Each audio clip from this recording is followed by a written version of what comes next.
Hello, welcome to Confessions of a Frustrated Game Master. I am Robert, the narrator, and thank you for joining me for another episode of Confessions. Well, this episode, I want to do an update of my Cypher system Eclipse phase mashup that I've been running and talk about some of the other things that I'm doing gaming-wise. And yeah, kind of lay out maybe my play style and do what I wanted to do with my Eclipse phase mashup, but kind of ran out of time to do. And the update with my Eclipse phase Cypher system mashup is it no longer exists. So that is the update.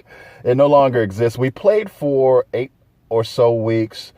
One of my players dropped out because our styles didn't match up, and we were going to continue with the game, but then I found out that there was some bookkeeping issues with adjusting players' experience rewards whenever they died and were downloaded into a new body.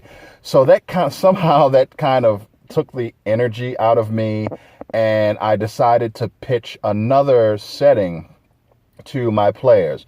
Now, this setting is one that I have been thinking of for a while now, maybe a little bit less than a year. And what I want to do is I want to do a series where I talk about the origin of my idea, what I do as a game master to flesh it out, how I'm presenting it to my players, and do exactly as I said, what I wanted to do with the Eclipse phase Cypher system game. And hopefully it's interesting for someone out there, fingers crossed. So this is going to be another Cypher system setting. I really love the system. I really want to get as much out of it as possible before I grow weary of it.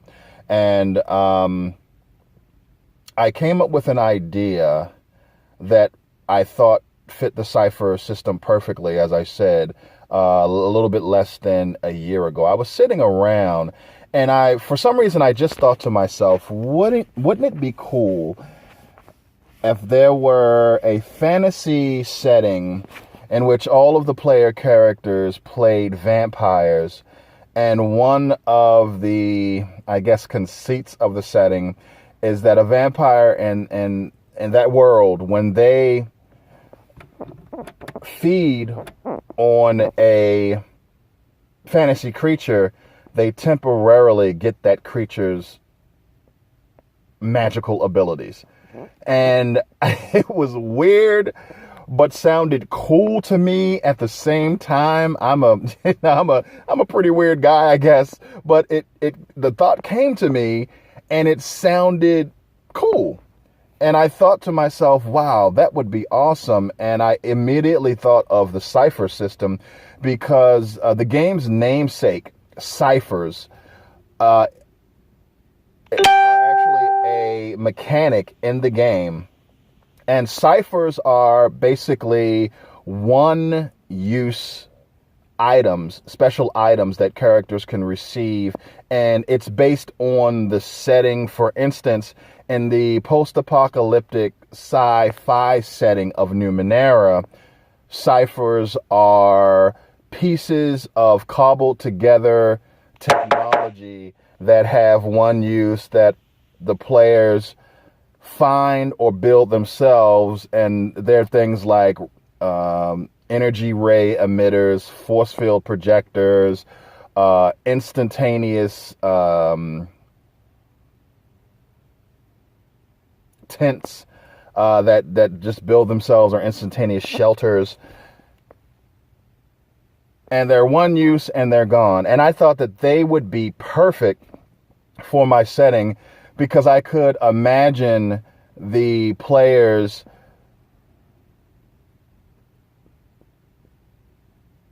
taking down a fantasy creature of some type, and then maybe taking a little bit of its blood and putting it in a vial and saving it for later. You know, if they defeat a giant, and they could drink it later and get immense strength, or if they took down a dragon, they could take a little bit of the dragon's blood and either be able to build to breathe fire or to fly. And I just thought that was a really cool idea. I could see these vampires with bandoliers of vials of blood, and they use them, one shot. They use the ability in their gun, and the ciphers were really perfect for that, I thought.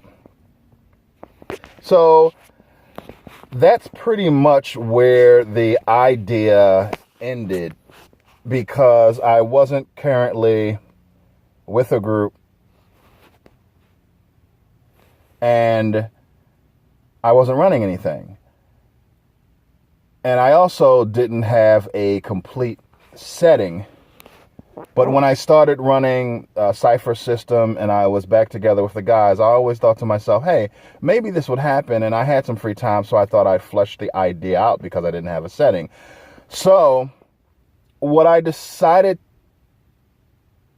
to put together was a setting that had an entire continent filled with vampires.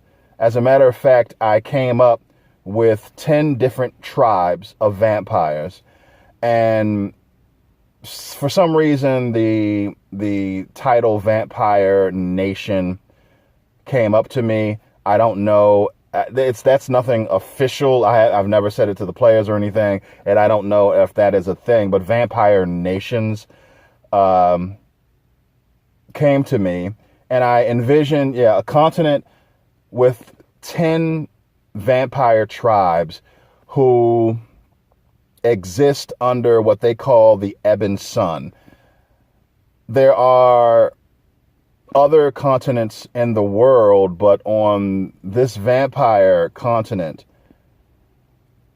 the sun has been darkened so that it does not shine on this continent. It's a powerful magical ritual that doesn't affect the sun anywhere else in this fantasy world.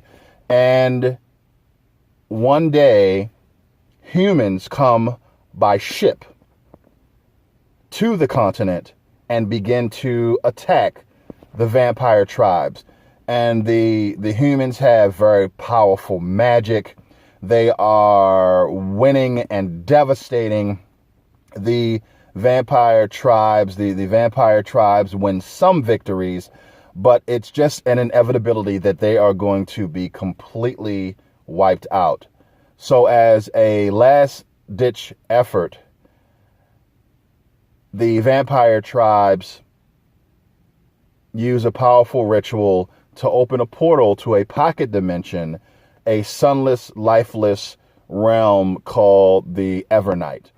And they escape into the Evernight, and they do this in response to the humans' last big attack, and that is a ritual that reignited the Ebon Sun. So now the sun does shine on these vampire nations, so now they have no other choice but to flee.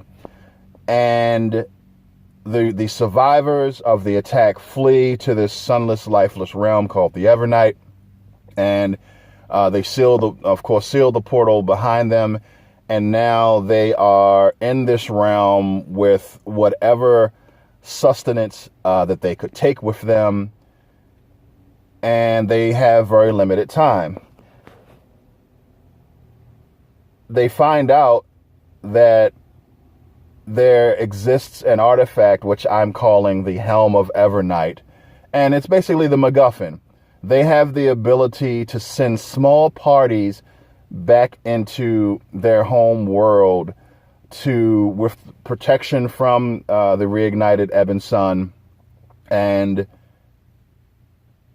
they search for this MacGuffin so that they can defeat the humans. And of course, one of the parties are the player characters. So that is the crazy idea that I came up with for my new Cypher system setting.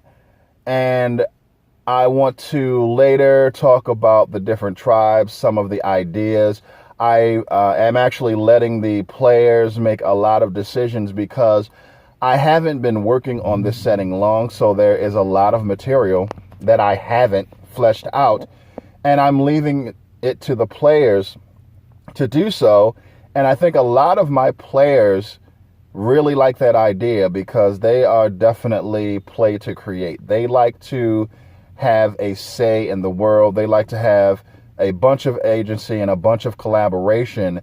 And so that my players, excuse me, don't necessarily like to play in a world that has an objective reality. Excuse me. So they have given me some really great feedback, and I want to talk about what's going on. So that is my update as to what's going on with my gaming to this point. It was a strong 8 weeks for Eclipse Phase, but I've moved on to a new exciting idea, and I'm really happy with where it's going, and I'll give more updates. So thanks for checking out this episode. Good morning, good evening, good afternoon, wherever and whenever you may be, and thanks again. See ya.